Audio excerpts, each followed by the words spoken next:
All righty. Hello. Happy Sunday, everyone. All righty. Let's see here. There we go. There we go. There we go. Hi, everybody. Yeah, I'm going to let you take it right now. You go ahead. This is our last show today. So I'll let you go ahead and start off today. I'll let you start off and greet everyone. I'm not in the best moods today, so I'll let you greet everyone. Well, happy Sunday, everyone.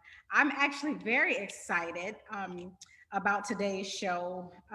We've had what, 12 episodes? I think it's maybe 10 or 12. 10 or 12, 10, 12, 11, 13, 14, Yeah, 15, well, I don't know. it's been pretty difficult to get through these shows with him. He hasn't exactly been the stellar professional that, I thought he was going to be when we started out. So, I'm happy that that we're wrapping up season one. I've been the talent. You're the talent? I'm the talent. No, it's been pretty amazing. I honestly, it's been a lot of fun. I can't even believe that it's actually been that many episodes. And I know when we first started out, we didn't really have a game plan for the show. We didn't have a game plan for the show.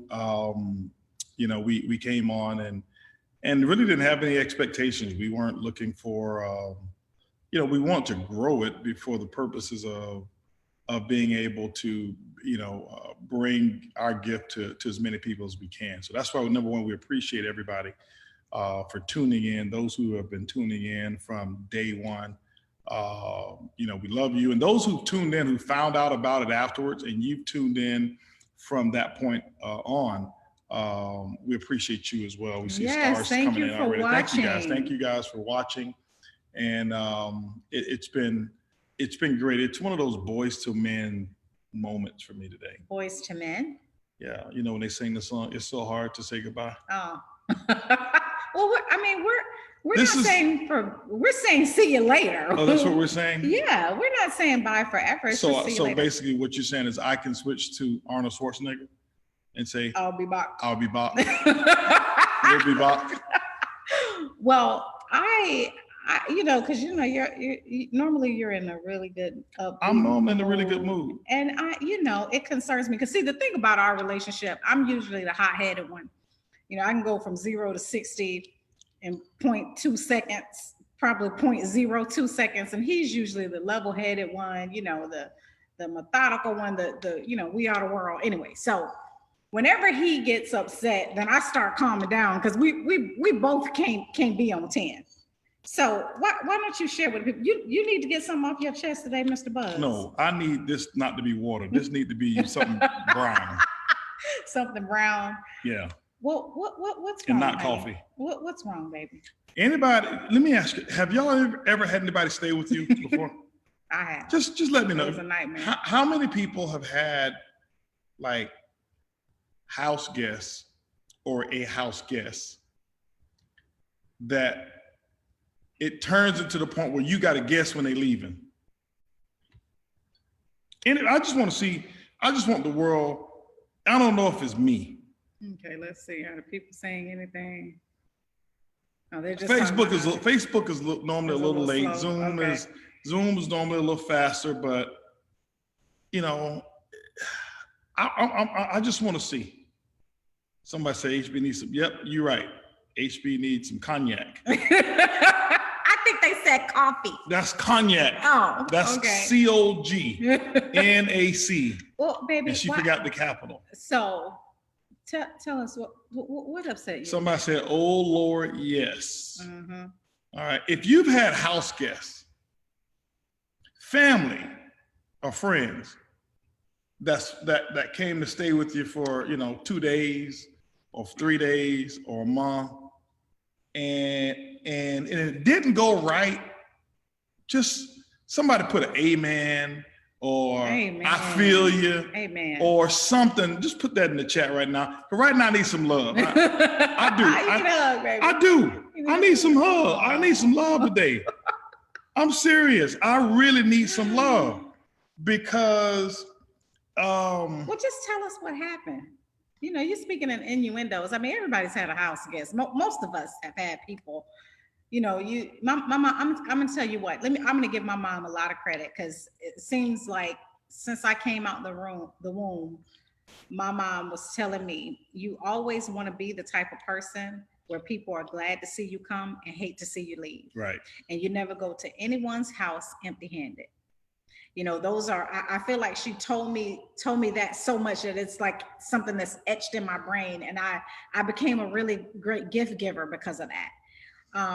And so when you're the type of person who comes from a background of a lot of home training, when you have had to work hard for the things that you have, and then you come across people who have no value or appreciation for anything, it's a little bit difficult to coexist. It is. Yeah. I built my house for entertaining, Mm-hmm. for people to feel comfortable, for my family to feel really good. But I built in all the other bedrooms small closets, small.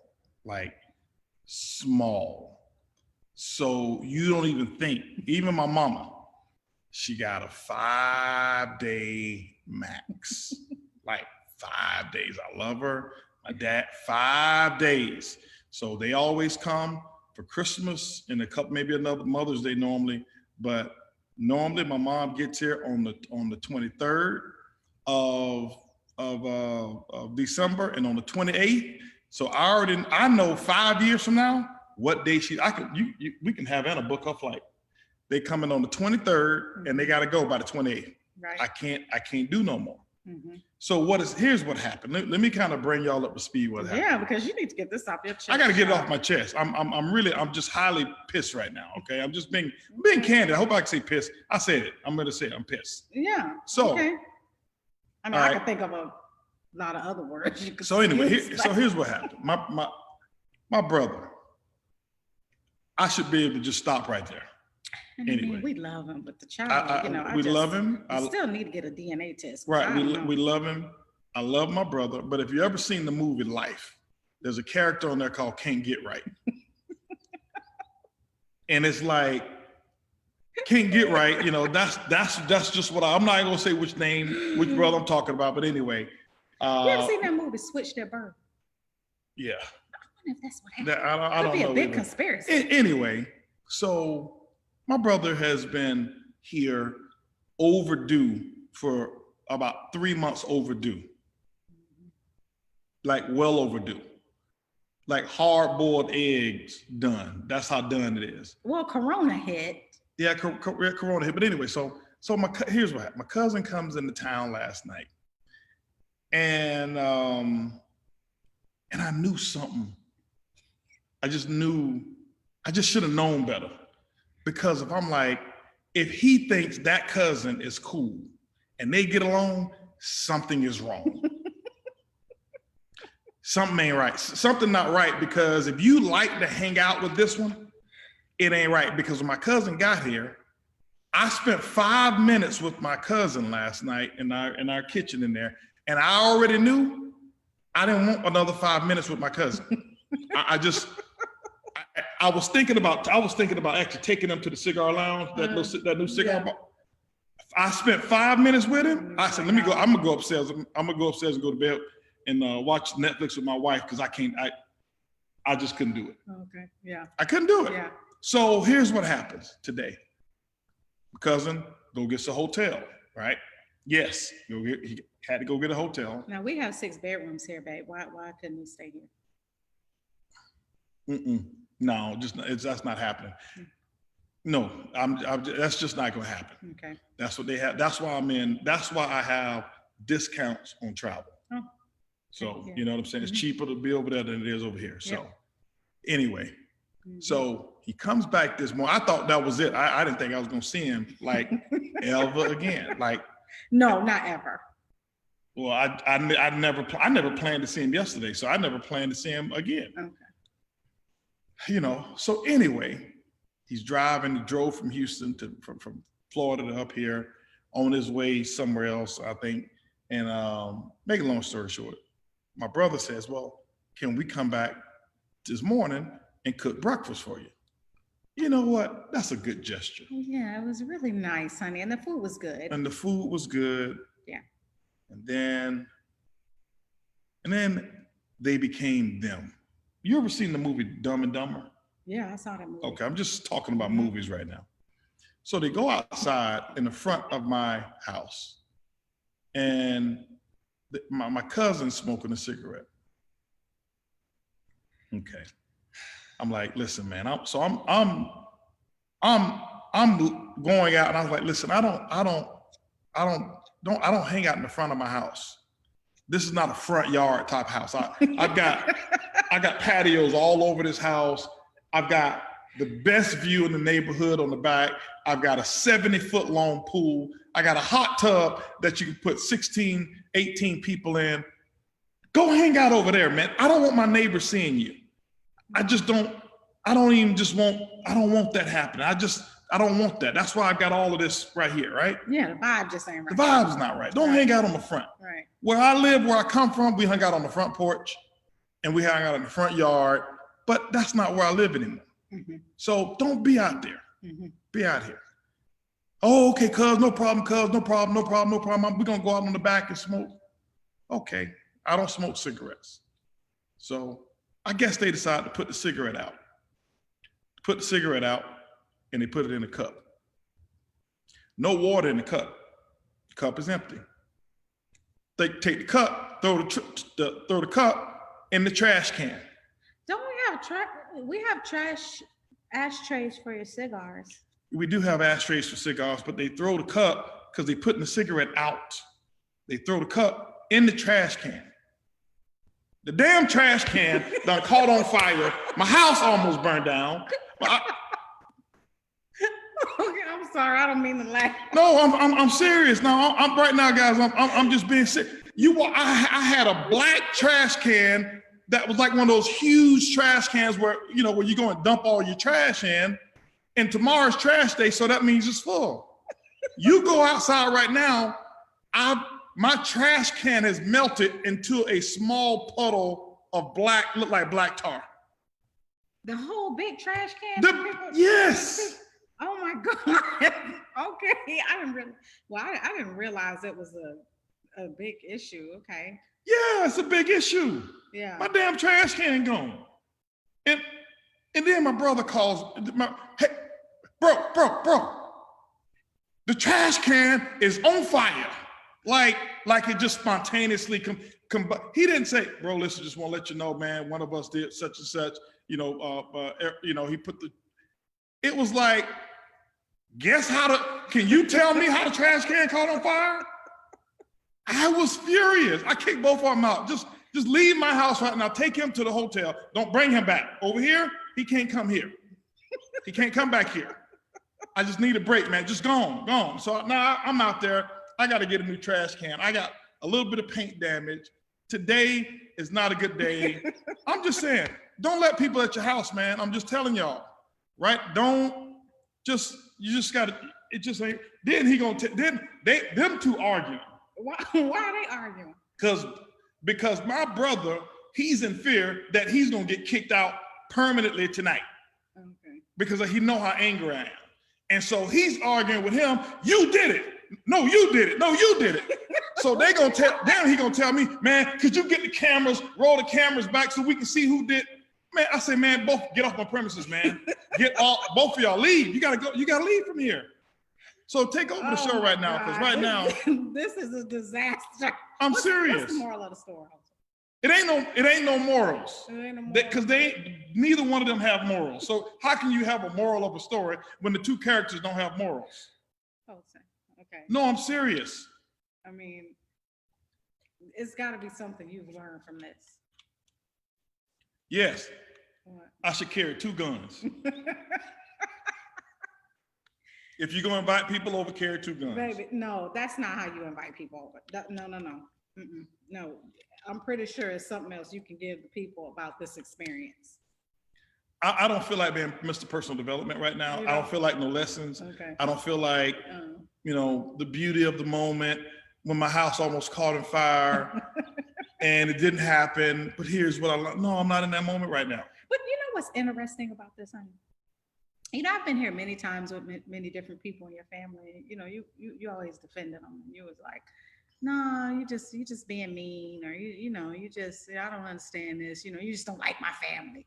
And just going on and on about you know. Ed just gave 1,000 stars. He know what I'm talking about.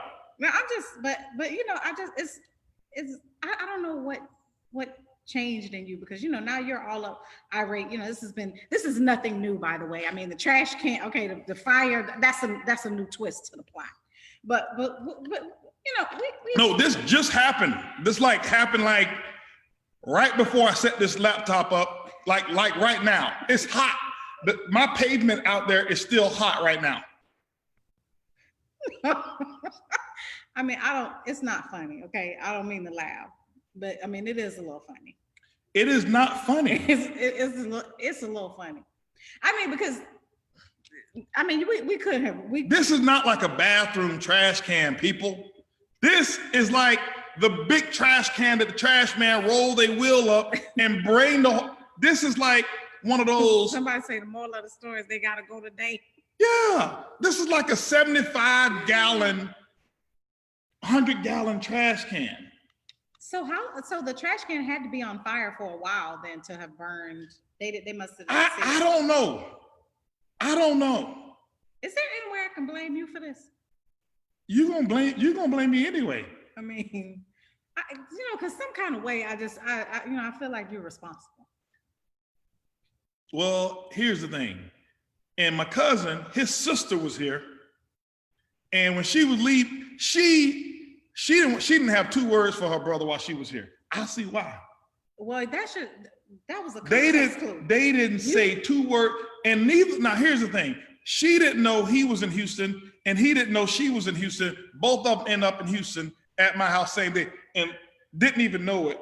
They didn't even know that they were leaving. I just should have knew something. Was the context clue. You follow the context clues. No, when I had 5 minutes with my cousin last night, which I've never had a conversation with like before, and then I knew him and my brother got along, I should have knew. You ain't right. Something ain't right with you, man. Something ain't right. Anyway, let's get on with the show because this is our last show, and I don't want it to be a downer. I just got to be real. I just got to be real. I just need to let you get that off your chest because I got a lot more to get on my chest. Was all twisted. Yeah. You know, it's gonna be all right, babe. We're gonna get another trash can from the city. It's all gonna be okay.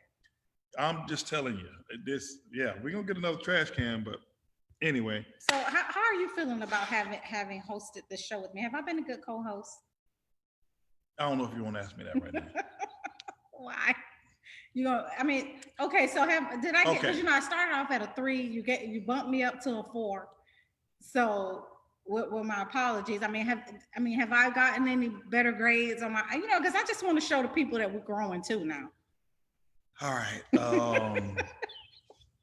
I wish we could have pushed this show back. I'm serious, right? I'm normally really in good control of my emotions, but I'm fired up right now, like literally. What, baby? You get to be you get one day out of the year to be fired up. You don't get you are very much so in control of your emotions. So that's why I wanted to give you a little opportunity to vent. You know, this is your last show. Right, it's my last show, and I don't want to take the people's time, baby. Let's talk about something. Okay, what do you want to talk about today? I don't know. But do we have any questions? Let's talk about something. What do you want to talk guys, about? listen, I'm gonna just tell you right now.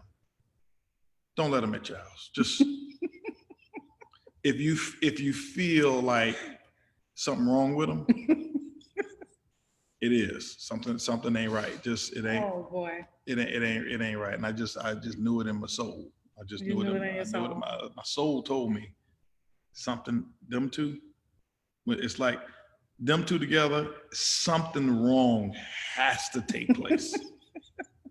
It's destined to take place.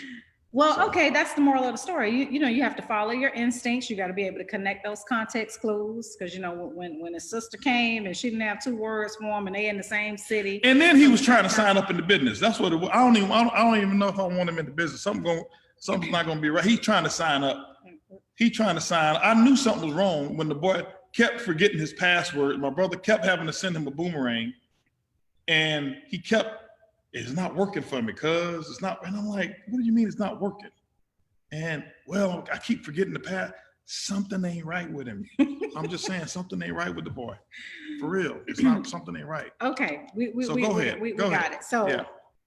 Go ahead. I am very grateful for this. I'm grateful for the people who have been tuning in to this story. to this show. Okay. I am. People have been incredible. I think the questions have been thought-provoking. Very thought-provoking. Yes. You guys have energized us. I think you saved our marriage. What, Holton? Yeah. How? Because there was times that we did the show, like the first 6 times, 3 out of the 6 times. What have I told you about exaggerating? Now that's one thing you still need to work on. 3 out of the first 6, you weren't talking to me. And this show forced you to sit next to me. Had it not been for this show, it could have been 12 weeks that you wouldn't have been talking to me. Babe, you're lying. But you're lying. No, the first 3 out of the 6. You don't understand. See, that's what your problem is. You don't have a good relationship with the truth. Because you brought that up. I think it was after the first 3 episodes you brought it up and was like, every time we came to the show, I wasn't talking to you. And then I admitted facts and the evidence that disproved that theory. It was maybe 1 or 2 times that I wasn't talking to you. No, it's not true. Even the last time you weren't talking to me and I was going to do the show without you, I told you I was going to tell those people the truth. Oh, well, I didn't have no problem with you telling the truth. I was going to let them know that you just, you got an attitude and she didn't want to come to the show. She didn't want to be on the show. So I'm going to do the show by myself.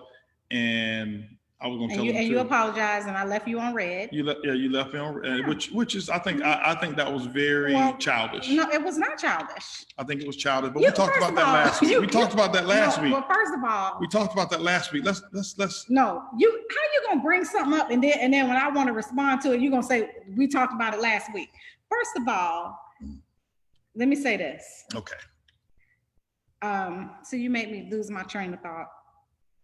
But anyway, for the last week when I was mad with you, you totally deserved it. Anytime I'm mad with you about something, I don't make it a habit of just getting mad for no reason. So I get mad for no reason. I'm just walking around looking for a reason to be angry. If the wind blows in the wrong direction, it's my fault. And you know it's true. That's not true. You know it's true, man. These men know the drill. It's not true. We fellas, you ever sit around? It's not true. And you're scared. You're like, should I say something? Should I not? You haven't done anything, but you already know something is wrong. You are gonna. She's angry about something with you. First of all, it's usually the people who do the most damage that's always talking about they didn't do anything. Ask anybody. Well, I'm just saying anybody. It's always, I didn't do nothing. But you did do something. You always doing something now. But I want to know what you've learned from the show. Okay, you told me the show saved our marriage. What else did the show do? Well, I think the show has it's allowed me to grow. How have you grown? Why you say it like that? I mean, because I just pointed out you still exaggerating. But don't say it like that. Like I don't have the ability to grow. Well, I'm a grower. I grow. Well, when you're Jesus Jr., so it's God and then it's Him. So I figure there's nowhere for you to go. There's certain things. You know what? You always doing the most. Anyway, I'm doing the most. I've grown. I have grown. Okay, how have you grown? The show. Explain that to me. Because I have had to be number one. I've been on time every show. Yeah, that is a good thing. So I've been punctual. Okay. So I have been consistent. Yes. Okay. Mm-hmm. I don't like schedules, and I don't like, having to do certain things at a certain time. I love freedom, so I love doing things when I want to do them. So putting me on a schedule never has worked, and I've been on time because I have grown in my responsibility of doing some things. I have also grown in my awareness of being able to take a look at all sides or all angles of certain issues and being able to listen to people who have a completely opposite view than I have, and being able to separate what my emotions are about their perspective. And it still doesn't move me off of mine. So certain things, me, I will push to convince you to get on my side. Mm-hmm. I think with what's taken place in our culture, I've been able to to be a good listener. I think I've grown in terms of certain activism, being more vocal. And I've always been an activist in my own right, but now it's a little different. It's more methodical. It's more methodical, and I, and obviously using this platform. Yes. We have a voice, and we don't use it to make people think the way we think. We use it to teach people how to go about the process of thinking, and whatever conclusions you come to, even if they're completely opposite of ours, we feel that our job was done as long as you understood how to think. The biggest thing that I feel that's wrong with most people is that we've never been given the tools of how to process controversial or uncomfortable conversations or things that we've never encountered before. We don't know how to process them.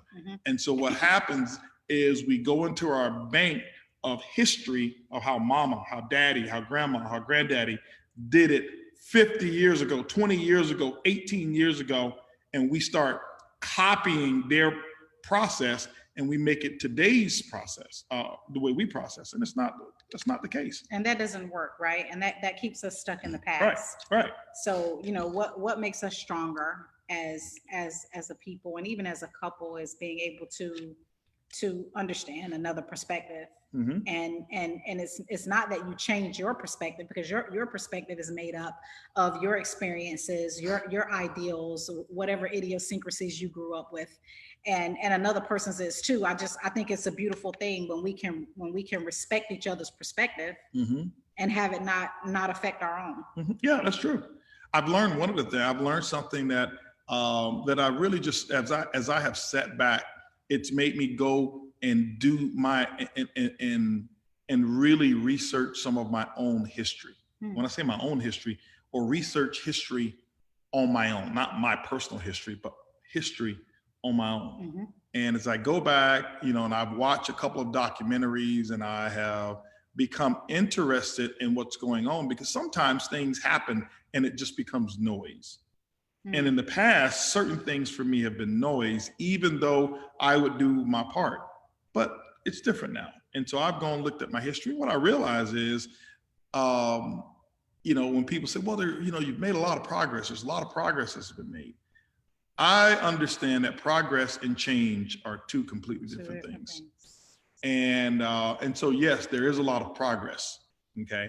And progress just simply means identifying a particular body, not in comparison to the others, but identifying a particular body, and has it moved forward?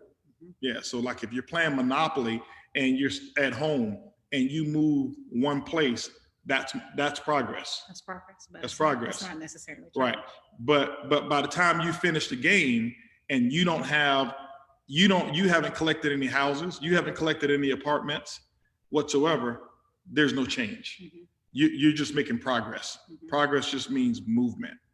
And so if you take a look at your progress, and then you say, okay, look at the competitors who are there. And maybe when you started the game, they had 2 houses, you had none.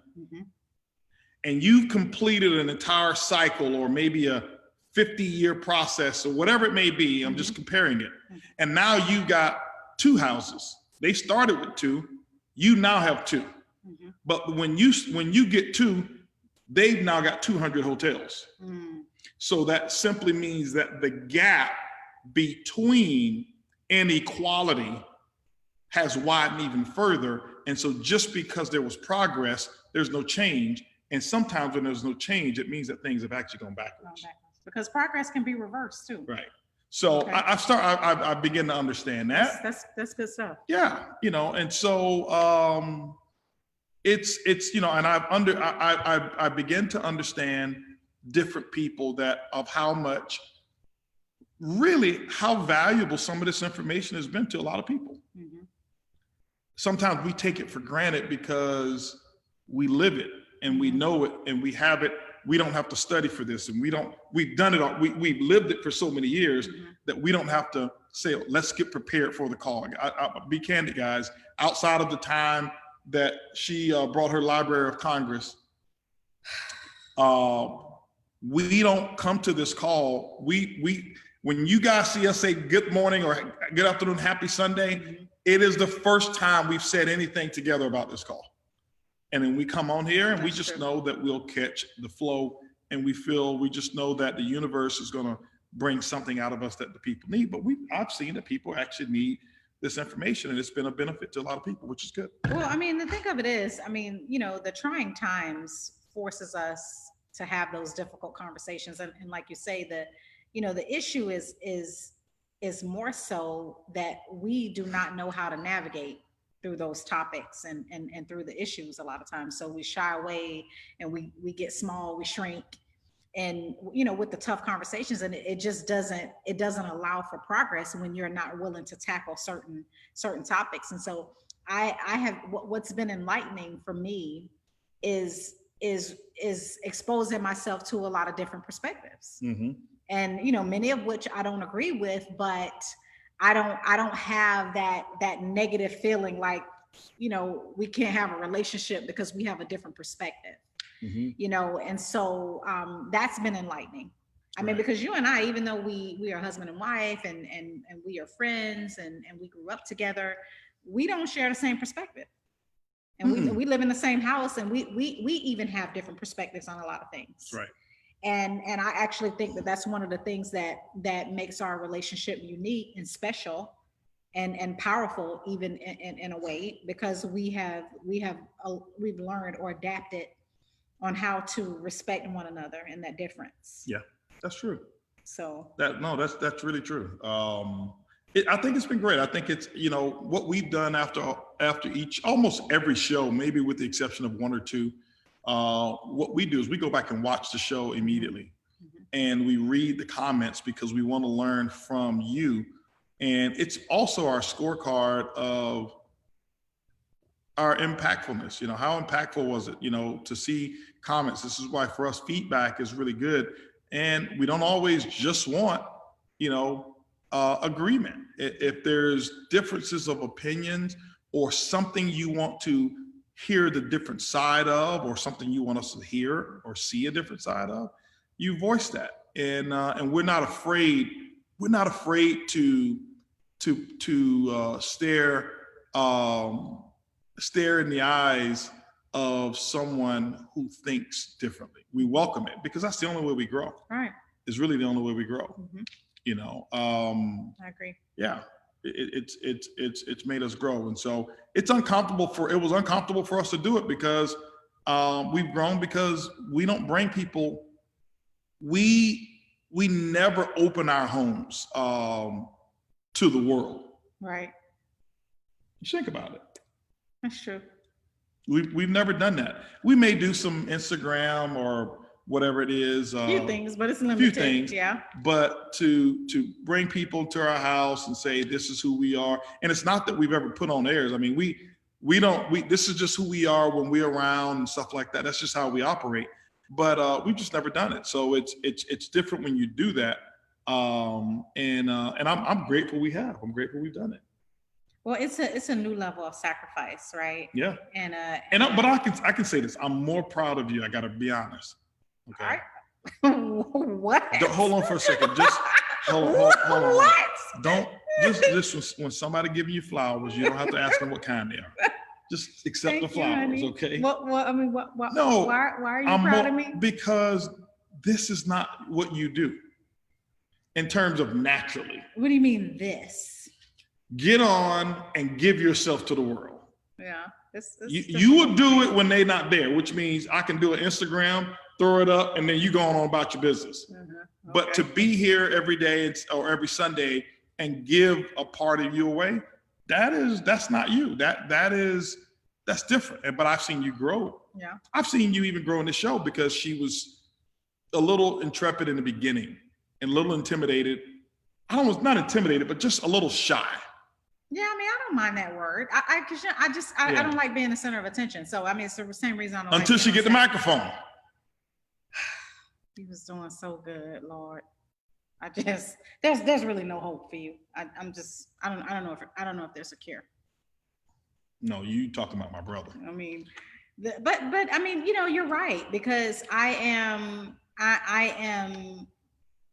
chronically private. I don't know if that's a word, but I don't really like to share a whole lot of my life. It's just only it's every time I do something, it's a sacrifice for me. And I talked about this, I believe the first show or two, where it's always that delicate dance, because, as a leader, you want to inspire people.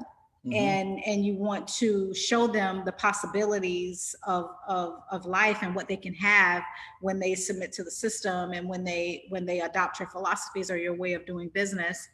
And then there is that need for intimacy and, mm-hmm. and privacy, and the things that you want to keep for yourself. So it's like, what part of myself do I share? What part am I entitled as a leader just to keep to myself? Mm-hmm. So it's not something that's very easy for me, but I think the older I get and the more in tune I've become with my vulnerability, it's easier. That's just about maturity, I think. Yeah, maturity, and then I think it's when you do something new. Yeah.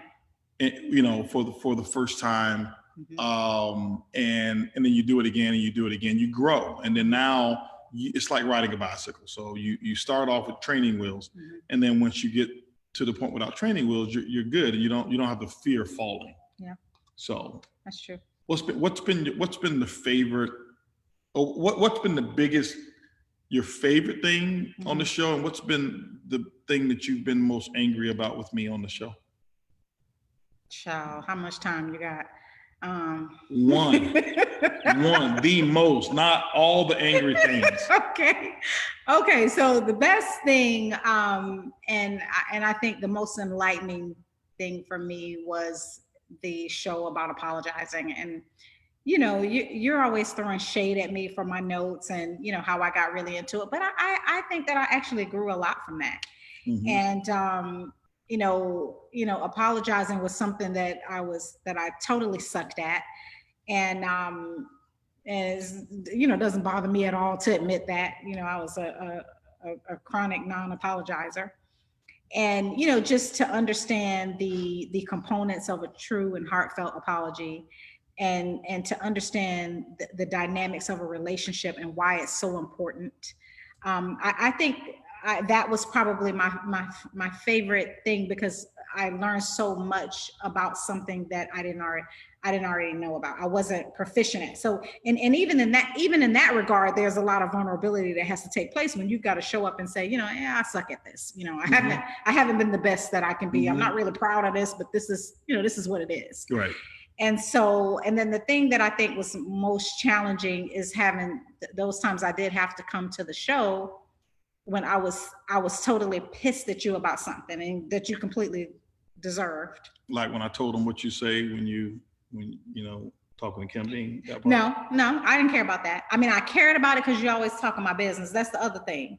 You always. I said one thing. I didn't say other. I said give me the most. Yeah, but it just I done had a flashback. You talking my business. That's the part where you need to stick to your own facts. This is the same reason.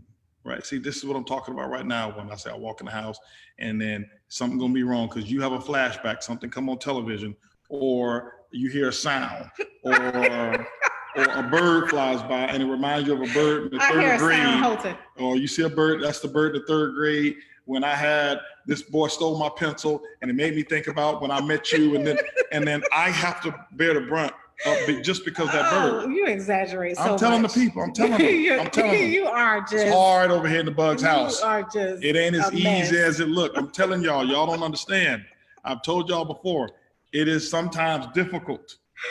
Oh my God! You know you're going to hell for lying. I tell the truth. No, it is not. That was the truth that you just said. Holton. Yes, I'm telling you. I'm telling these. I don't lie to my people. Oh, please, Holton. You exaggerate. You exaggerate. Lie to the people. I'm just saying. I get in trouble for all kind of stuff. I didn't even do it. You did. So you get in trouble for things you don't even do.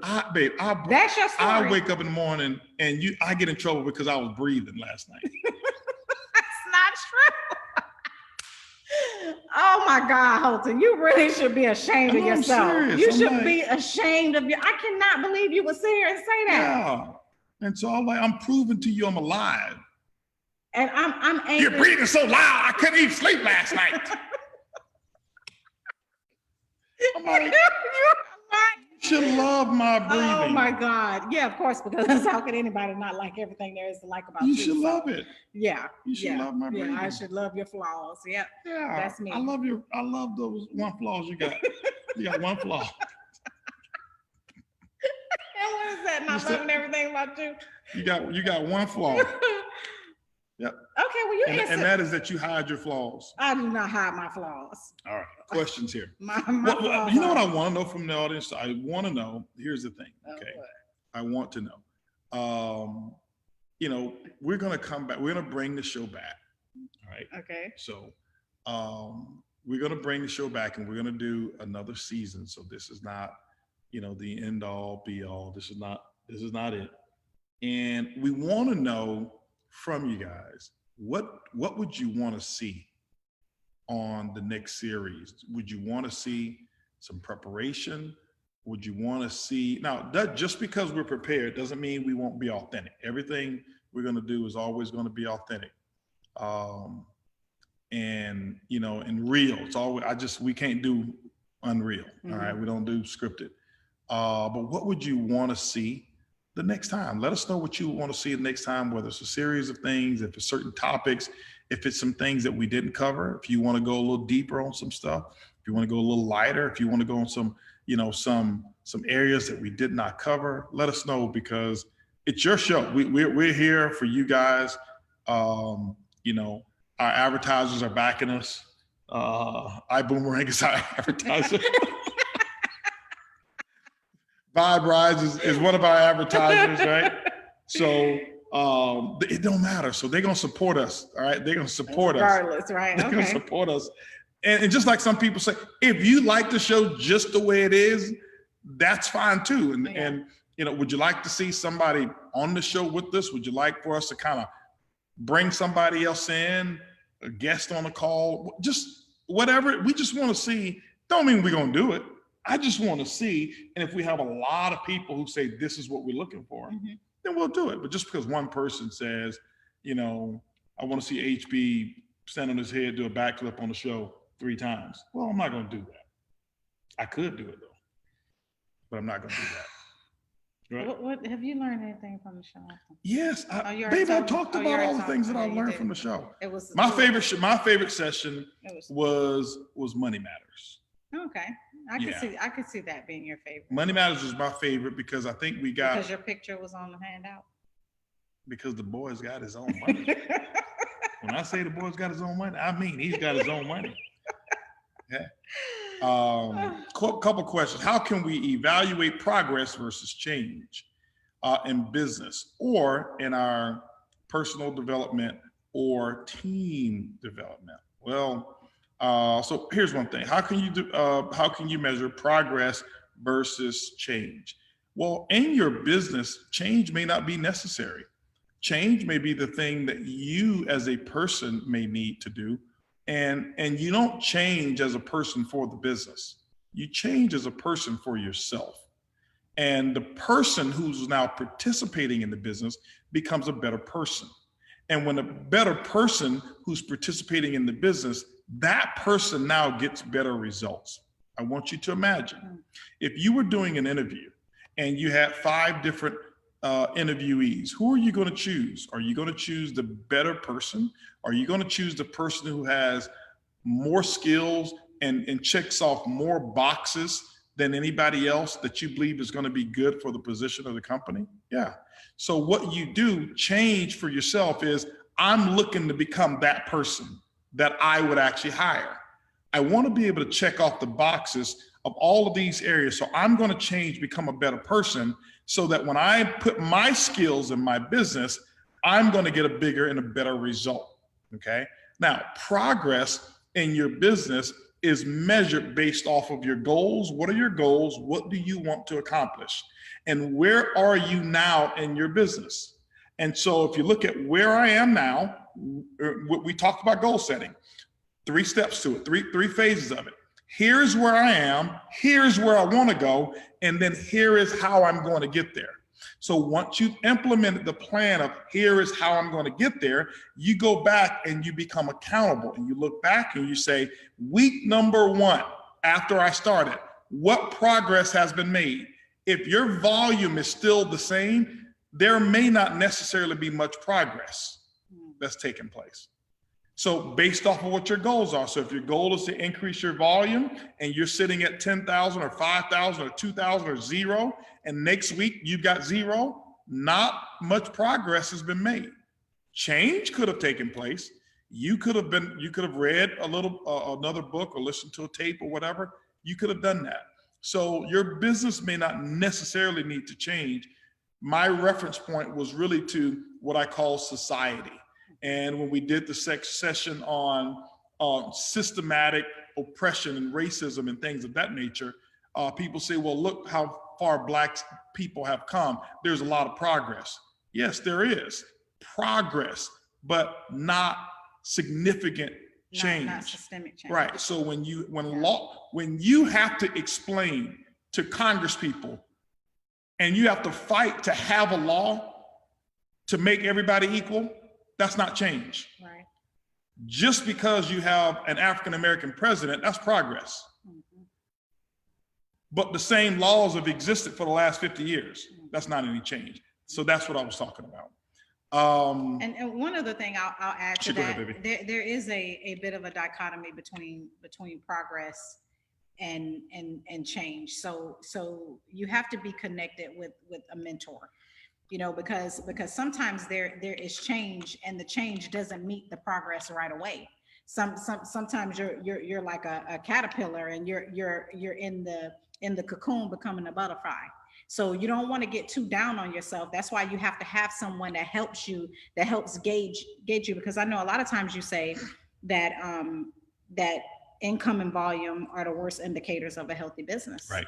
Because sometimes your change doesn't show up right away.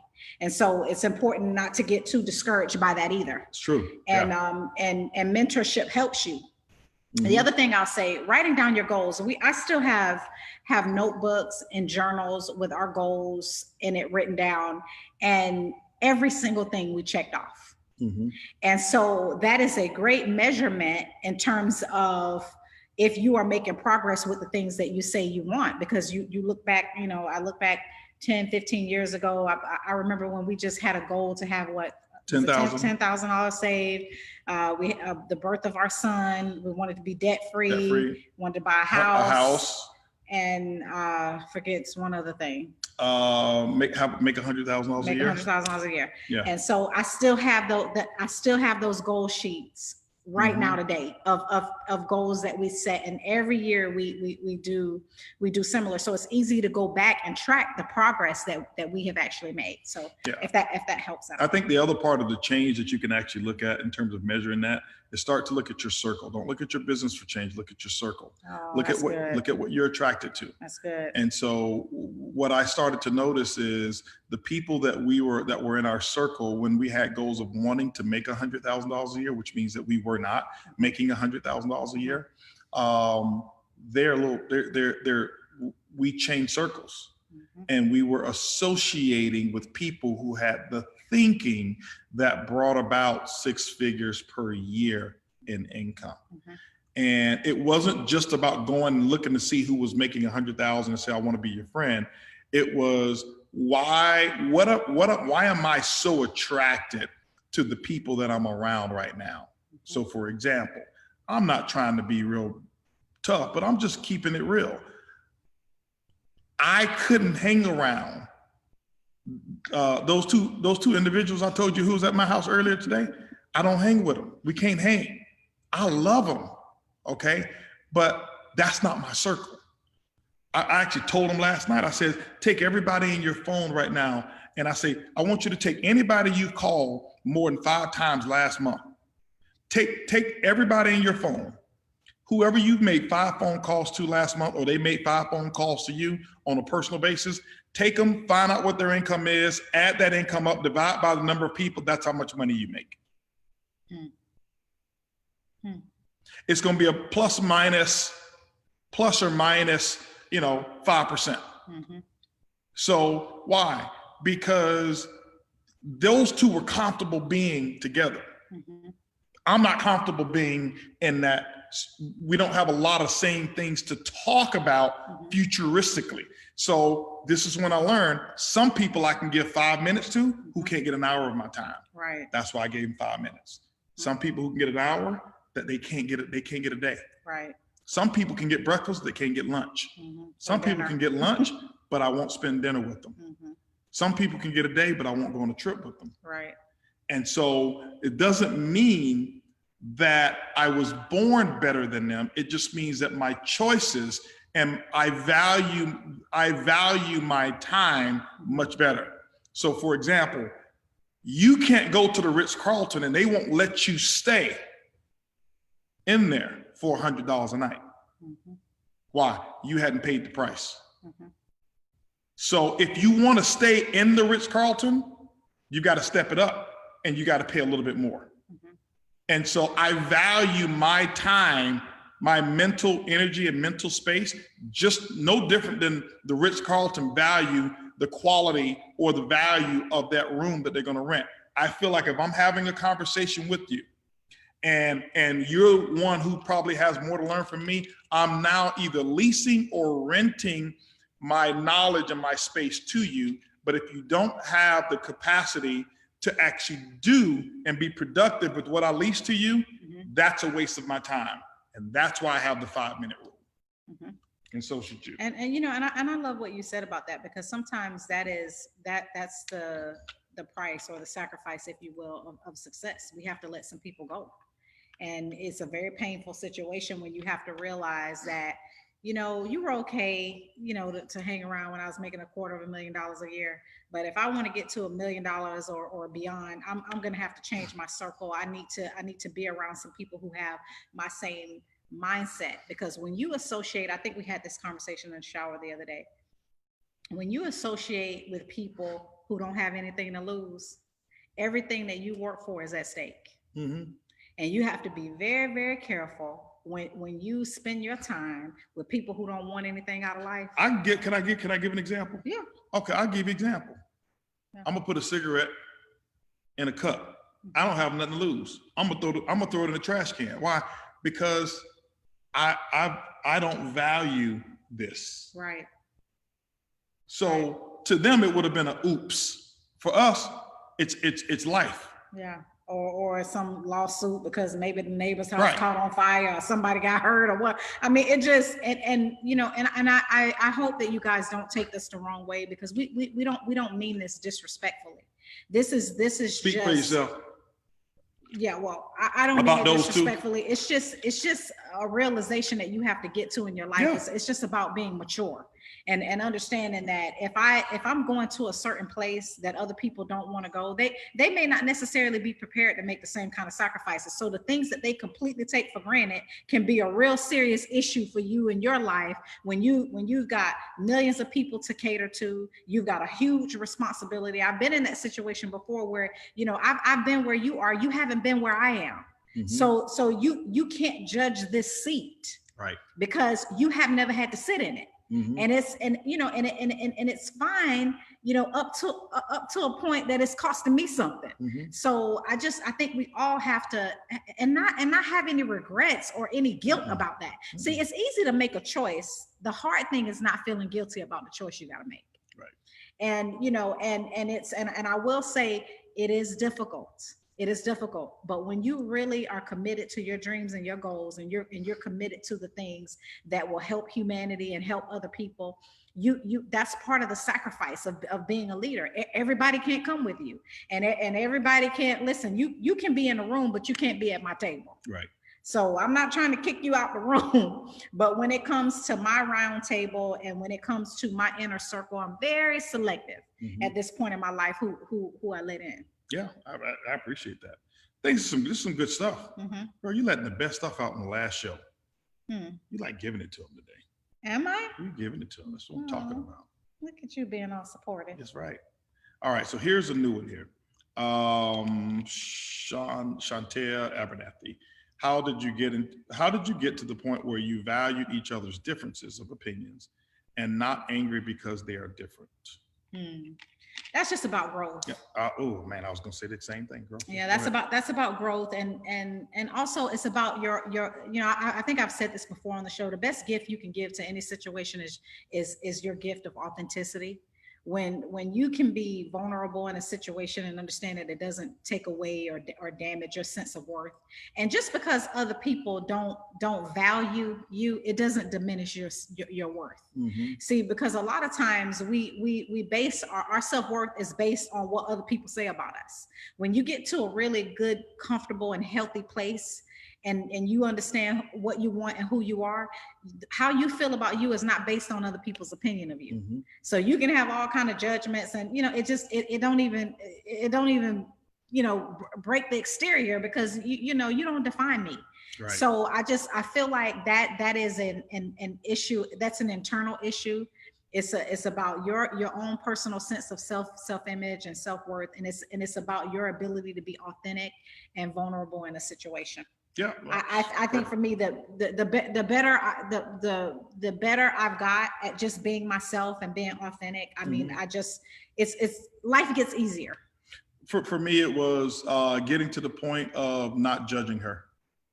Shut up.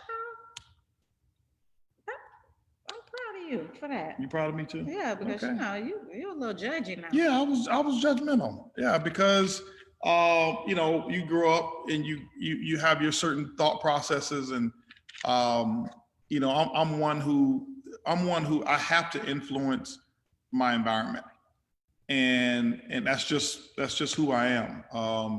And I'm going to do whatever I have to do to make sure that the environment is suited for positivity or for my liking. That's just who I am.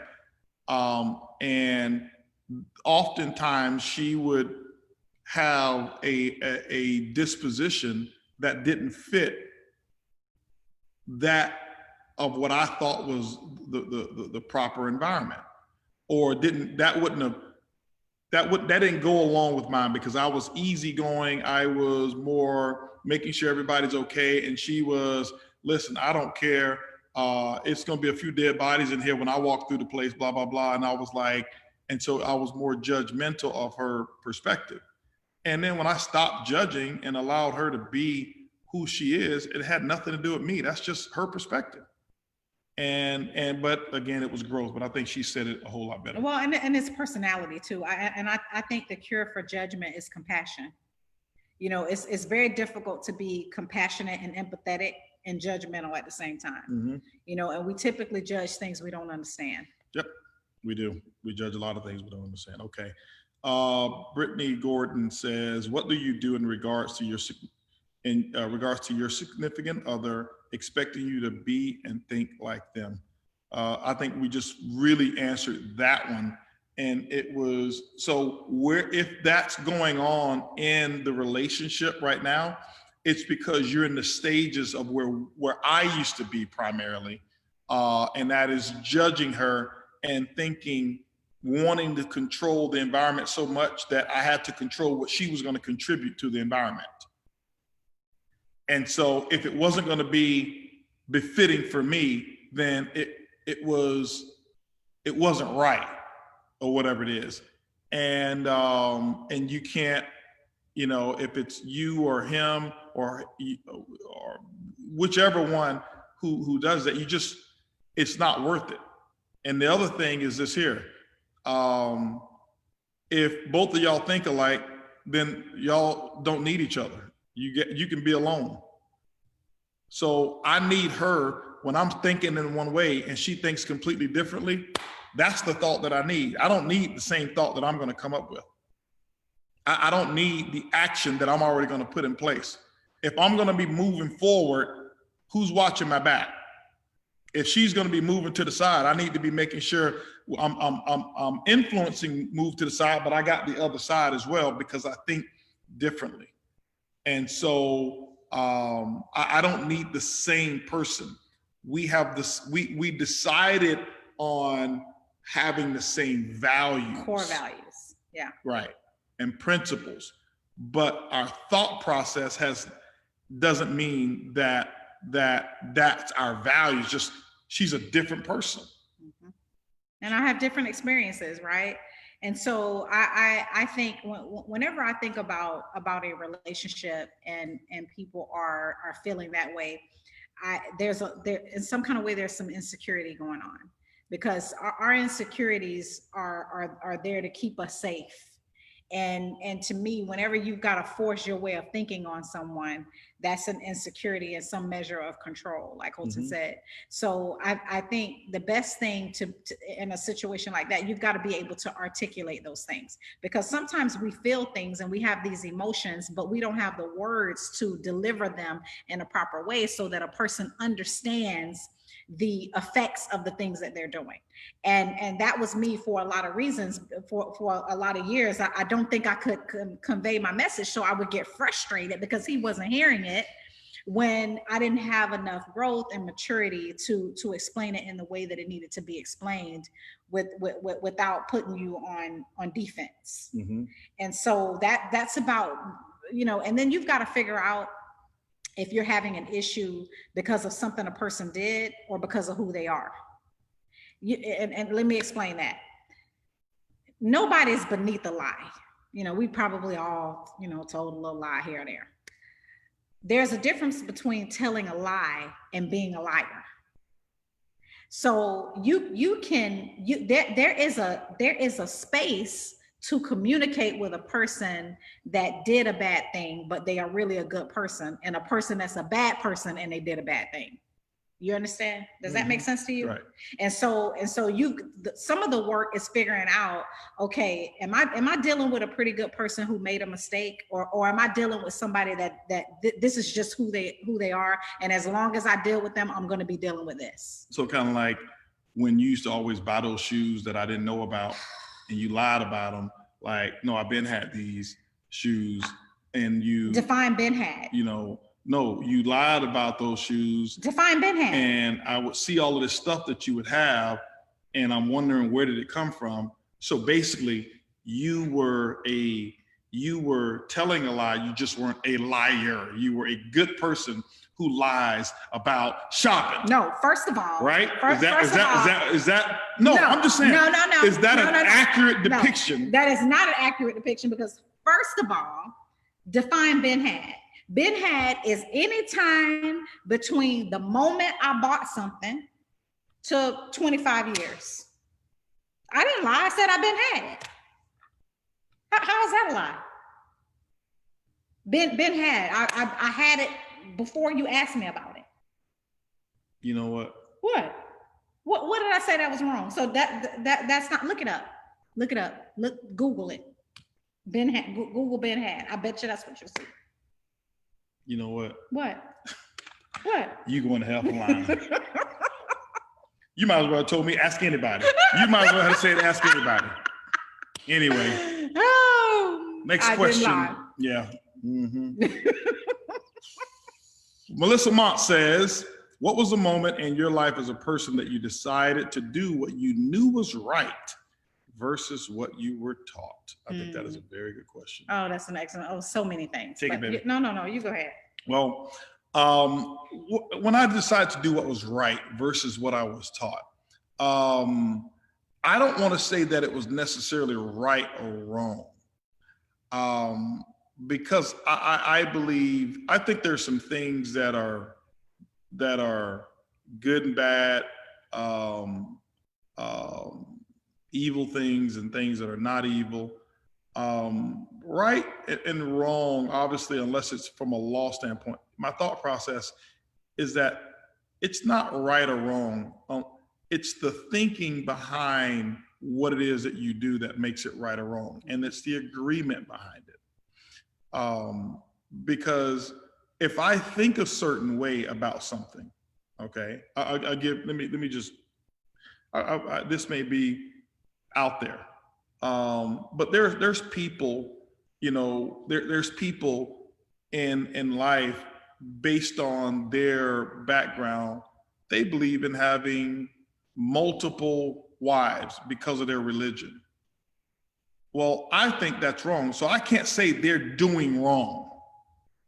So it's based on an agreement of what we believe from a core value standpoint. But what I did do is I learned that what I had learned from my parents had brought me to a certain place. It was my job to not stay at that same place. And if my dad, who was a longshoreman, and his dad was a longshoreman, I didn't want to be a longshoreman. Why? Because I didn't want what my dad had. I wanted to go further. I wanted more advancement. And so I believe a lot of it happened for me based off of my goals.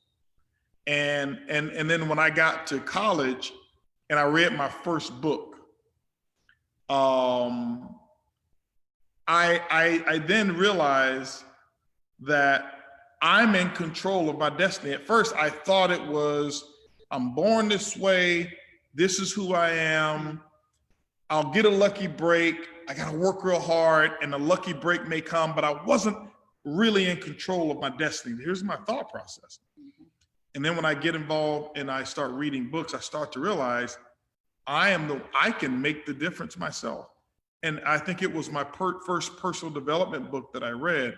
That was The Magic of Thinking Big. I read that book by David J. Schwartz. And that's when I became free from who my parents were and what they had taught me, because I just wanted more. I didn't want the same things that they had done, that they had achieved, and even more importantly, they wanted more for me too. Mm-hmm. So it wasn't that I shunned them or looked down on. It's supposed to be about the next generation to do bigger and better. And I want my son to dominate what we have accomplished. Mm-hmm. And whatever is left to him, my goal is for him to be able to have it and multiply it and have a much bigger impact on the world than we ever had. I mean, for me, it goes back to knowing who you are and what you want, and giving yourself permission to have that based solely on what you think and not what other people expect from you or want from you or even demand for you. Because, sometimes being a parent is difficult. They do want the best for you, but, there is that limitation of experience and awareness as well. And so it's scary when you have to, get out there. Because I can remember having conversations with my mom, and I really wanted to be a fashion designer and a cosmetologist. And, and she told me, oh, this is not a real job. And, you need to go to college. And I mean, do I appreciate having to go to college? Yes. But I certainly would have, I'm so into fashion. It's something that I love. It's something that I do just for myself. I could care less what other people think about it. And so it was one of those things that made me happy and gave me a way to express myself. And I have certain regrets about not following that dream. So I think the sooner it is in your life that you give yourself permission to figure out exactly who you want to be and what you want to do with your life, that is something that nobody can ever take away from you. Sure. So I would say in that regard, be courageous. Thaddeus Magid says, does your relationship with God make you a better servant leader and CEO? Certainly. No. You don't think so? No. Relationship with God? No. Okay. No. Hold on for a second.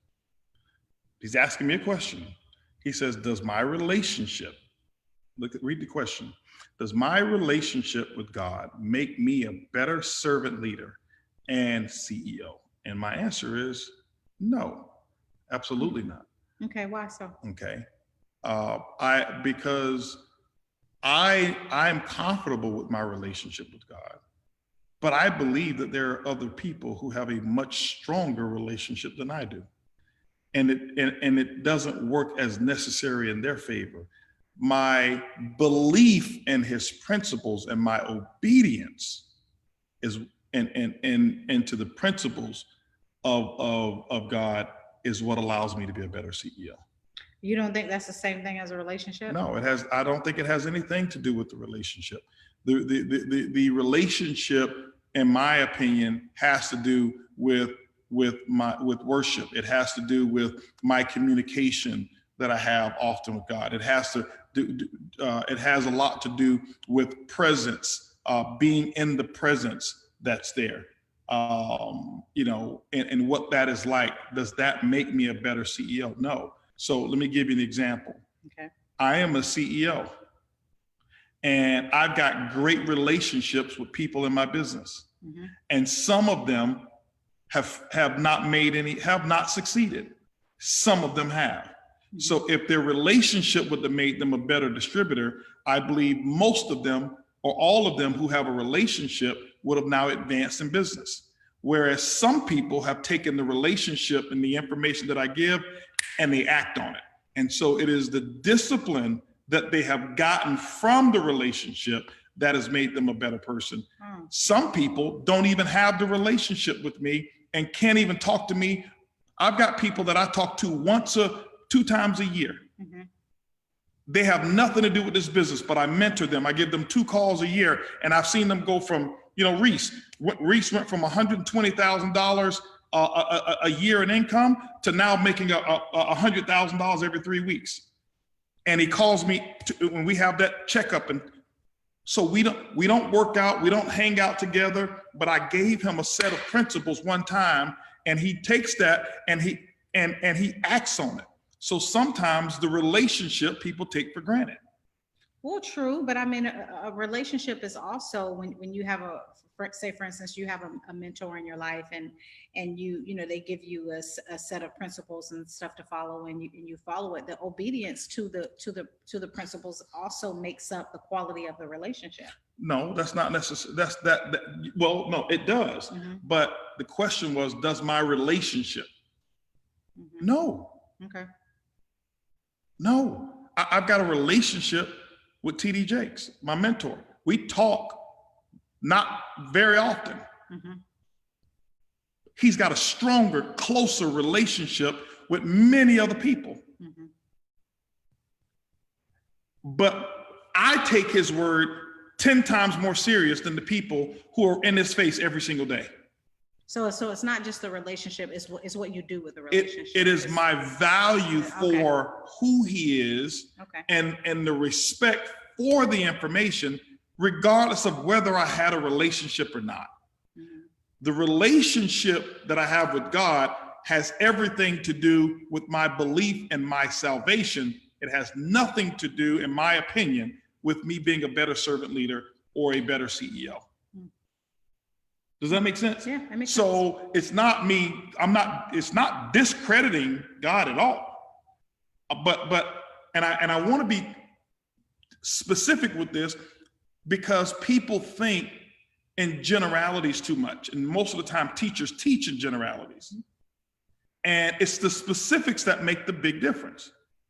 I can have a relationship. I can be at church and sit in the church. When's the last time you and I've been to church? It's been a while. It's been a while. Mm-hmm. Some think going to church makes them a better Christian. No, it doesn't make you a better. Or going to church means you have a better relationship. Or whatever it is that you practice from a religious standpoint. Mm-hmm. If you're a Muslim, going to a mosque doesn't make you a better Muslim. Mm-hmm. It means that, okay, you go to the mosque more often. Right. It means you have access to information more frequently. Mm-hmm. What you put into practice has nothing to do with how often you're there. So going to school, did it make me a better student? Some people don't have to study. Does that make sense? Yeah. So this is why I would rather give my time, not to the person who I've got the better relationship with, give my time to the person who's going to be more obedient with the knowledge that I'm going to impart into them, because that's what I believe he wants from me. Right. That's what I want for a person that I mentor. I want their growth. I don't want them all around me, hanging around my face 10 times a day, thinking the more I hang around him, the more successful I'm going to get. In context, possible, but that's not what it comes from. It's going to be work, because I don't want people going around, sitting around in the church thinking, I'm gonna be a better distributor. Why? I got a real good relationship with God. There's a lot of broke people who got a good relationship with God. I totally get that. Do you see what I'm saying? Yes. They got a wonderful relationship. They worship, pray 3-4 times a week. They're tithing, whatever it is that they do, and they can't rub 2 nickels together. Right. But on the salvation tip, they probably good. Yeah. They already know in their hearts, when those doors open, they got a front row seat. That's the purpose of my relationship. And then the teachings that I actually give, and I believe God has made all, not just the Bible, I believe every book that I read, all of it has come from God. So, and that's what we believe. And so I'm able to take that and this book and this audio tape or that person, because I believe I'm created from God. So if I'm a creation of God, that means I'm of his liking. And that also means that if I teach something like I'm doing on this show right now, somebody is able to get what I'm saying and they're able to accept it differently than they would if they would have been reading 3 John 2. Yeah, no, and I'm glad you explained that, because I would have answered that question completely different than that. Yeah, because I don't want to give a surface, so I'm not saying your answer was surface, but in a general sense of not even thinking about it. Yeah, but no. Yeah. Well, okay. So my perspective on that is I feel like, yes, you do have a lot of Christian people who are not wealthy and don't practice wealth principles. At the same time, we have decided to be a different type of leader, and we have I'm very proud of the fact that we have been able to get to this place in our life without negotiating our values and who we are as people. I'm proud of that. It's not that we haven't made our fair share of mistakes, a multitude of them. But I'm proud of the people that we've become in the process. Yes. And so, I do believe that is biblically based. So I guess it's a matter of the way that you interpret the question as well. Right. Yeah. Because I think the thing that you look at is this: there's a lot of atheist CEOs, and they're still successful. Yeah. Yeah. Elon Musk, I don't think he has a relationship with God. But here's the thing. He uses the same principles that I use. So just because you don't believe in the relationship or the deity or the entity, doesn't mean you it doesn't mean that you cannot use the principles. And I may utilize these principles somewhere. Let me give you an example. I have a 22-year-old son. He can't hear certain things from me. Do you think just because he doesn't hear them from me that I want him to fail? No. And so I've been giving him advice for 22 years. Some he takes, some he's not ready for, some he doesn't understand. But along the way, there may be some other person who comes around who says the exact same thing in a tonality and in a way that is appeasing to his ears and to his sensitivity, to his creativity, that inspires him to put that principle into work. And when he does it and he gives that person credit for it, his 2 biggest cheerleaders are going to be right here. And so even those who don't, from the religious standpoint, I'm not getting into the religion because I don't do the religion thing. I do spirituality, in terms of discuss spirituality, but not religion. But even those who don't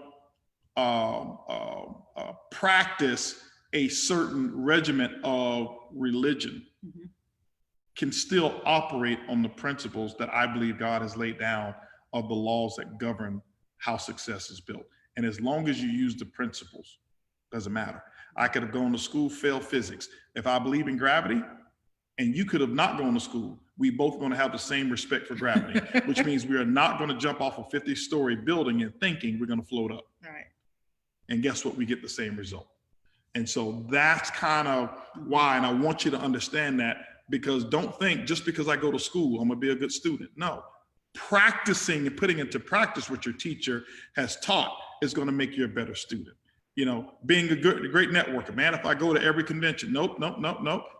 Following what they say, going with the objective, a purpose, and being able to say, here's what I want to learn. Here's where I'm weak. Here's what I need to learn it, relearn it, practice it, master it, get some results, measure it, pick something else, learn that, and find 3 to 4 skills. That's what makes me a better networker.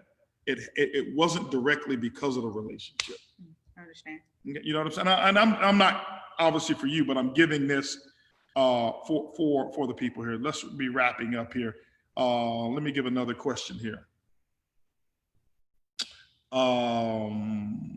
Okay, how can you connect the build, or it must be connect to build relationships with people who's on a higher level than you? You want to take that one first, or you want me to answer? You kind of just answered Lead that. it off. So yeah. Here's what you do: be inquisitive, be willing to serve. That's good. Okay, be willing to serve. When I am in an area or an arena of other people, there's two ways you get into the door. You either serve your way in the door or you pay your way in the door. So I've got a group right now that I meet with. It costs me $25,000 just to be a part, just to say I'm a part of the group. Well, maybe you don't have that money. And if I was not in a position to have that money, because all of them, in terms of the ones who do the deal, they're much higher earners than I am. Much higher earners than I am. Okay? They've got many businesses that do much bigger than mine.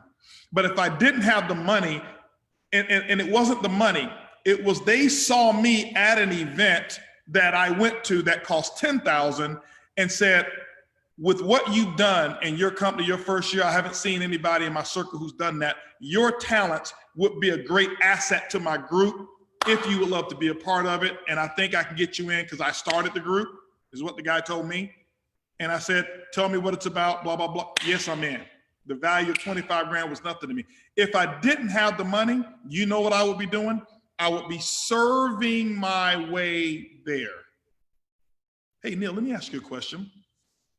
You know what? I noticed this is what you do. What could I do to make it easier for you at this next event?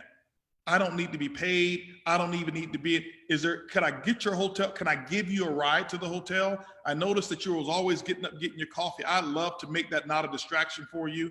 Would it be okay if I'm your coffee guy? And just anytime you need coffee, water, tea, any of you guys, I'll go and make the coffee. All I want you to do is focus on that. You serve your way into rooms, or you pay your way into rooms, or you earn your way into rooms of much higher caliber. If you're talking about just a nudge above you, listen and have a desire to learn. Very successful people love, see, here's what the philosophy that I had that was wrong when I was young. I thought because I was broke, rich people didn't like broke people. Why? Because I didn't hang out with any, so with any. So I guess they don't like me. They love people who want to learn. They don't like to be around needy people. Don't let them see what you need. Don't let them know that you're in debt. Don't talk to them about, man, you know, if I just had a break, they don't want to hear that because they've already written you off. What can you bring of value to the table? Or how, is there a way, I'd love to take you to lunch. I know your time is very valuable. I love to take you to lunch. The guy that I'm telling them about right now, who was making 100-some thousand, I met him at the gym. He needed a spot. I went and spotted him. I spotted him, which means that I'm assisting him with the weight. Didn't know him from Adam. Shook his hand right afterwards. Introduced myself. After we finished, he said, man, I really, really appreciate it. And what do you do? Blah, blah, blah. And I made it, subdued it a little bit. He says, man, there's something about you I can just tell. I like to just talk to you because I can just tell you, I don't know a lot of people here. Man, can I take you to lunch? I'm like, yeah. Took me to lunch, asked a lot of questions. I gave him one thing that I recognized from our lunch conversation. He says, you know what? Thank you, man. He says, I'm going to change that. You know what that one thing was? He was over aggressive. He wanted success so bad. And I said, dude, I want you to understand. Now he's not in network marketing. He's one of a few people who does a certain type of computer language, whatever it was. And I said, and here's what I told him. I got to be candid with him. He worked around a lot of women. I said, you know, Reese, listen, first of all, you're a Black man. You're a big guy. You can't have all this aggressive energy around these people because now you're intimidating. So what I want you to do is tone it down just a little bit. Be a little bit more pleasing. Be a little bit more inviting so that people don't feel discomfort because they're not going to change to fit you in. You're going to have to change if you want to be invited in. He changed it. And now he's getting contracts like crazy, and he's making $100,000 every 3 weeks now. Whereas he was making about 170, 160 a year at that time. Sauce. So, but he invited me to lunch, and he wasn't needy. He wasn't needy.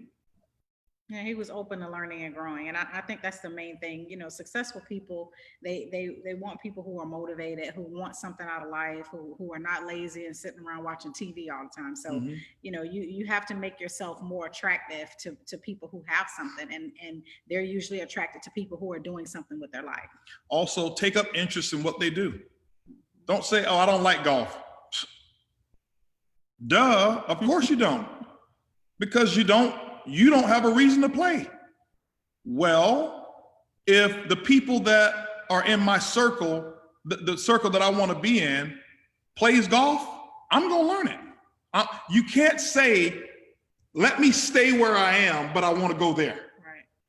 You can't. You can't go to the store and sit at home at the same time. Right. You got to get up and go. Learn their language. Learn the language of the wealthy. Learn the language of the inspired. Learn what they do, how they think. That doesn't mean you're trying to conform. Learn what they do, how they think, how they talk, and then you go back and take inventory. Is the reason that I have these results because of how I do what I do? Probably so. And I make adjustments. It's 5:30, baby. Okay, we're shutting. I know that means I'm talking. I can tell when you look at me like that, that means tone it down, little CEO.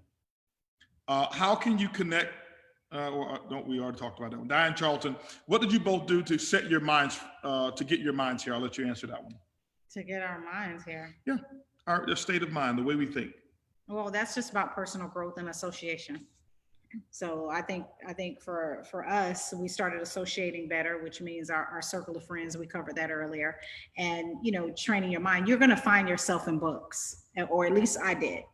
And so reading avidly and making sure you're keeping a journal, figuring out who you are and what you want. That's my answer for a lot of things when it comes to mindset. All right. The next one says, Tanya Maxwell, how do you overcome your spouse not agreeing with the direction you desire to go with business and life? That's a multi-layered answer. I'm gonna let you take that one. Well, there are ways to do it. Number one, don't ever try to prove to your spouse that you're going to make it work or that you're going to succeed in this way.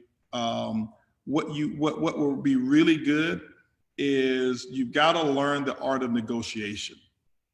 You've got to learn the art of being able to get the things that you want using a skill that you don't normally use. So it may anger you that they are opposed to your business and your philosophy and your direction. So what you would do instead of act out, what I would do is, babe, you know, I really appreciate your vision for this family. I appreciate the contribution that you've made. And one of the things that I want to do is I want to do my part. I really do want to do my part. And I want you to be proud of my contribution. However, what I don't want to do is I don't want to be a hindrance. I don't want to get in your way. And I don't want my goal or my dream to be a distraction, because your goals are very important, and they're important to me. Here's what I would like to do. And I want you to share with me, in what ways could I do this and not be a distraction to you. Not, do you like this? So now who are you, the person with the issue? No, I'm the person with the issue. Okay. No, I'm the person who has the issue. No, you don't want to participate in my business. You don't like what I'm doing. Right. I'm not getting your support. Okay. So I'm coming to you. In what way can I help us with our goals, with my vision, and it not be a distraction to what you're doing? You have to learn to ask directional questions. Don't ask a close-ended question that requires a yes or no. Do you want me to work this business or not? No, I don't want you to work it. So where you go from there? You argue. In what way? Okay. In what way? The brain is already her brain is receiving this in a way to look for a way. In what way can I support us and not be a distraction to you? Now her brain is looking to see, let me see in what way can you? How could this work? How could this work? It's all about being artful in communication, thinking of how many ways can I say it? Have you sat down and thought about different ways to say what you want to say so that it penetrates the heart, the mind, and the emotion that, non-confrontationally? Because we get lazy. Yeah, we get lazy in our thought process and then our creativity and to communicate. Right. So it's no different, guys, than negotiation. It's no different than the legal system. When you're going through the legal system of a legal process, you get creative on how should I word this. In Italy, I can't have a compensation plan that says you sponsor 2 people and we give you a bonus. So when they told me it is illegal to have that particular verbiage, I could have said, we can't do business in Italy because they said that's illegal. So what I did is said, okay, I said, why is this illegal? Well, because of the word sponsor. So it sent me a message to say, how can I phrase the same thing that's acceptable? So I went back and said, when a person has 2 frontline distributors, and they say, oh, we accept that. It's the same thing. But they didn't want me using the word sponsor. But when I said a person has 2 frontline distributors, that was like, oh, yes. So, well, the other thing is having a little bit of compassion in that conversation too, because typically when you have a non-supportive spouse, there's usually some insecurity there. There's usually a lack of understanding of what your goals are and why you're working the business. And so you've got to get to the bottom of the issue. Maybe you're not at home enough. Maybe they don't have enough support around the house. Maybe it's a financial issue that they're concerned about because maybe there's too much money going out. I mean, I think a lot of times we deal with the facts instead of dealing with the undercurrent of the undercurrent thing that's going on in a relationship. And you may have to communicate to get to the bottom of the issue. Right. Well, all right. So I see something Viola said. In what way can I support you without you getting distracted? That's not what I said. And Viola, I know you always on these calls, but I said something different. I said, in what way can I support you without being a distraction? I'm putting this distraction on me. In this phrase, you're making it feel like he's going to get distracted. And in his mind, he's going to, what do you mean? Me get distracted? No, I don't get distracted. No. In what way can I support you without being a distraction to your goals? So I'm softening my stance, I'm putting her in this situation and you're putting him in a situation where you're being sensitive to what they've got going on because you don't want to be the distraction. So there's a difference between saying you're distracted And I don't want to be a distraction to you. She can get offended. Right. But if I said, honey, you know, I really don't want to be a distraction to you. Mm-hmm. Two different ways to do it. So when you use your words, think through, how would I receive this? How would they receive it? Okay. Let's wrap these last 3 questions up. How do you overcome your, okay, we did that one. Sahara Sanker says, how do you all separate business from personal? When you figure it out, let us know.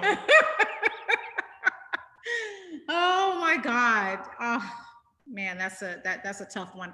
And I don't think that there's a blanket response to that. I think it's you have to compartmentalize that a little bit, because, you know, depending on the scenario, depending on the relationship that you have with certain people, we do business with a lot of people that we also have personal relationships with. And to, like, you know, one of my best friends in the world, everybody knows, is Kim Bean. And she and I have an ebb and a flow to our relationship. It's not something that we have ever had to discuss. We know how to go into the business relationship and then come out and now we're in the friend zone. So it's more of a rhythm and a culture that you have in your relationship that you really have to nurture and develop. But how to do that is too much to go into right now. But maybe we can answer that on another call. We can do that. Diane Charlton says, what valued gift do you give each other that doesn't cost any money? I can tell you my bad. Compliments.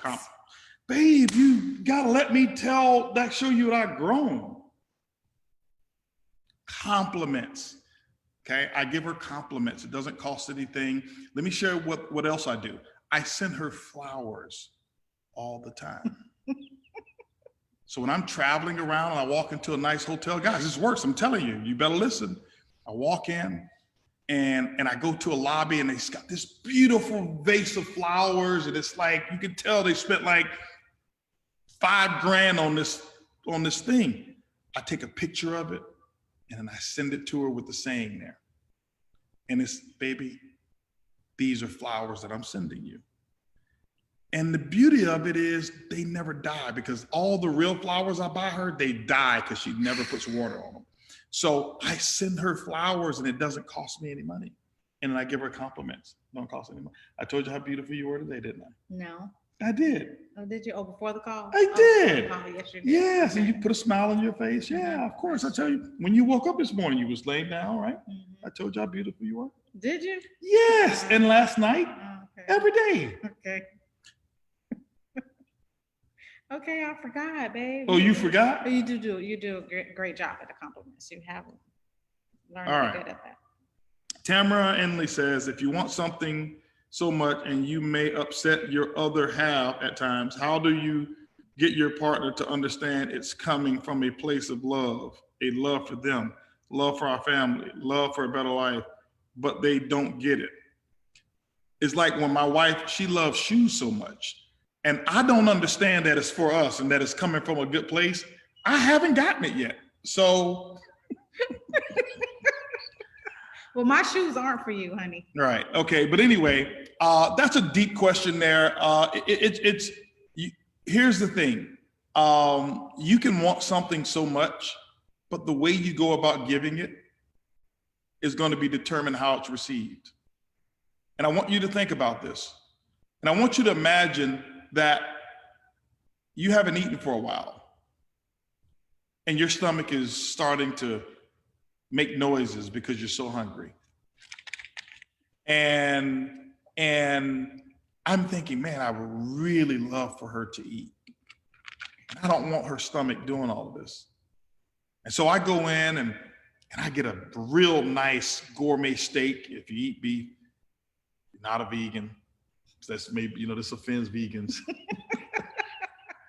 And I make it to the perfect temperature for you. And I get some grilled asparagus and some, and some mushrooms and some scalloped potatoes and some, corn and stuff like that. And I come and I bring it to you on a garbage can top. As hungry as you are. No bueno. And as delicious as that food may be, Oh my God. are you Horrible. partaking? And so you got to realize, am I delivering my desire for my family on a garbage can platter? And I'm speaking of garbage can, I'm getting fired up again. Or am I delivering it on a plate, a nice clean plate? And sometimes we're delivering on the garbage can and we want to force it on the garbage can top. I've got a good friend of mine who, since this is our last show, he's sending me these questions. I won't say any names, but y'all know there's only two people who send questions, Mark and Tundi. Mark is not sending any questions in a while, but he was trying to get a point across to his wife on a garbage can top. And he was forcing that. Why are you always telling people business? Because that's my job. You know, my job is to report the truth, the way I see it, the way I know it. No, you need to report your own truth and stop telling people business. It is. I'm just saying that he wants to make a contribution. Oh. He need to grow from this. That way somebody gonna ask him, what did he do? And he's gonna affect that person's life. But anyway, that's what you have to do. And the last question is, he probably gonna cuss me out in these text messages. What source do you use to know which companies, brands you want to spend your money on? He sent me emojis of all laughing. You just do your own research. Google, it's called Google, people, or you get on social media. Well, no, I'm saying it's not necessarily just Google, babe. You can't just Google it. Well, that's what I do. Well, I'm saying you do your research, ask questions to other people who have a similar value for purchasing that you do, and you ask them, where should I go? You can do Google, but I'm saying you can go a little further than just Google as well, because any person who has the wrong message can go on Google and put their stuff up there and make sure that the algorithms choose you by the things that they know that you want, and that person does not serve the purpose. No, when I'm talking about Google, so for instance, when I was, the brands that I love, like the Chanel's or the Yves Saint Laurents of the world, whatever. So my favorite brands, I Googled them. I went to their website and I looked at, Okay, I'm answering a different question. I'm answering a different question. So you're right about that. Yeah. I'm answering a question of, I'm interpreting this as, I'm now switching some of my purchases. Oh. And I want to purchase from some companies that have a supporting philosophy. And I don't know who those companies are. Oh, so how do I find them? Oh, okay. You see what I'm saying? Yeah. So what she's saying is right about checking your current companies to see, but if there's companies now that you want to switch to, then ask around, talk to some people that you know of. Google is a part of it. Social media is a part of it. Look for organizations of change that you respect, and then they will normally have some places on there as well that you can do. But guys, I know we're going to be wrapping this call up, and I am eternally grateful for the weeks that you guys have given us. You've given us your attention. You've been open. You've been non-judgmental. Yeah. Right. I mean, you've really been non-judgmental. You have a really big open heart, open mind. And I really believe that they value what we've given them. And the conversation. And so I appreciate that, because we've allowed ourselves to be vulnerable. We're not always at our best selves, but we're showing up and putting our best foot forward and trying to give you something authentic. And so I hope that you have had a few laughs and learned a few things along the way. So yeah. Thank you, honey. Thank you, babe. Thank you for being the star of the show. You really are the star. They were talking about your hair last week. They loved your hair. They love my hair. Oh, yeah, thank you. Yeah, she had her little, curly hair. Yeah, her curly hair. When sometimes when we go travel, we went places, and sometimes they thought she was Nicki Minaj before. Always a female rapper. I don't understand it, but yeah. Yeah, I'm married to a female rap mogul over here, right? Lil Kim. Well, occasionally Beyonce or just some movie star. And I'm sitting there like, you know this is not, you already know this is not Nicki Minaj. So you just want something to say, right? Anyway, But no, we thank you guys. And now, but here's the cool thing. We have a lot more things that are going to be taking place on what we call Top Gun, our Top Gun TV series, or Top Gun University, or what we call Boom TV. And we're going to be spicing it up. You're taking a 2 weeks break, you said? Is it 2 weeks? So 2 weeks, right? We're going to be right back here. Yes. Okay, so not next week and not the week afterwards. The following week. But the following week. Same day, same time. Same day, same time, 4 o'clock. And this space right here, I want you to get everybody you can get for the first premiere of Chit Chat with Earlene. And, our producers looked and said, she's a special talent. She gets her own show. So she gets her own show, and it probably will have a bigger budget than From Our Home to Yours. But we love you guys. We really, really appreciate you guys. Thank you guys for allowing us to be us. Thank you for visiting our home week after week after week after week and staying on, even though we gone past our time. Well, it's a wrap, you guys. Happy Sunday. Love you guys. Bye. Bye, everybody.